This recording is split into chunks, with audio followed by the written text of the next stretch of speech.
All right, joining us now with reaction to tonight's State of the Union is House Judiciary Committee Chairman Jim Jordan with us. All right, so what was your reaction to jacked up, angry, bitterly partisan Joe Biden tonight? That was not the guy we see on a daily basis. That was maybe, I guess, probably the most bizarre State of the Union I've ever seen. Yeah, it was bizarre. But for me, Sean, look, he was 20 minutes late getting there. It took him 10 minutes to walk down the aisle. And the first thing he talks about is a foreign country.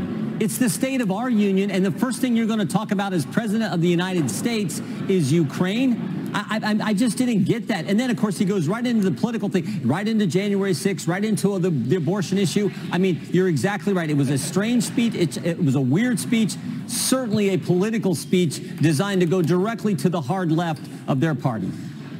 But isn't it necessary at this point? Just looking at pretty much every poll, it's showing he is bleeding support among the Democratic base. If he loses that base, he's got no shot of being reelected.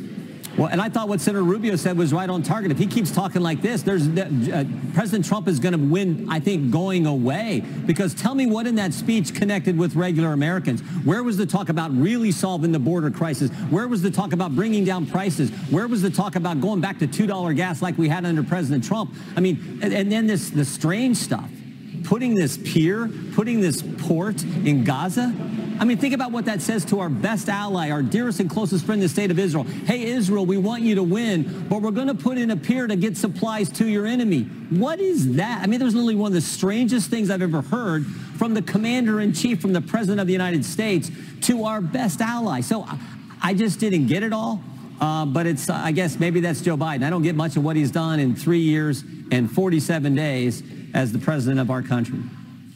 I don't get it either, but I mean, the contrast from the guy that we watch and observe and highlight every day on this program and the guy we saw tonight, I think Americans are going to take a very close look at that. It almost kind of reminded me of, and I'm trying to be charitable here, of maybe a very angry, elderly family member, and maybe you're taking the car keys away, so he's going to scream and shout, and that's what I kind of felt I was watching tonight. It was uncomfortable, actually, at times. I felt. Was that uncomfortable at all for you? Yeah, so it's sort of this abrupt change in emotion. Sometimes it seems kind of different, kind of strange. And you're exactly right, too, Sean, on the other issue.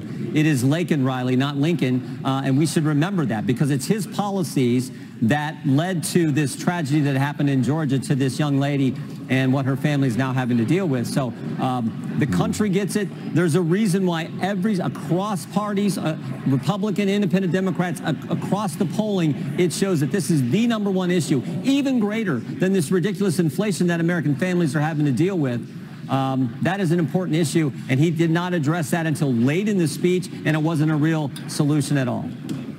All right, House Judiciary Committee Chairman Jim Jordan of Ohio, thank you, sir, for being with us.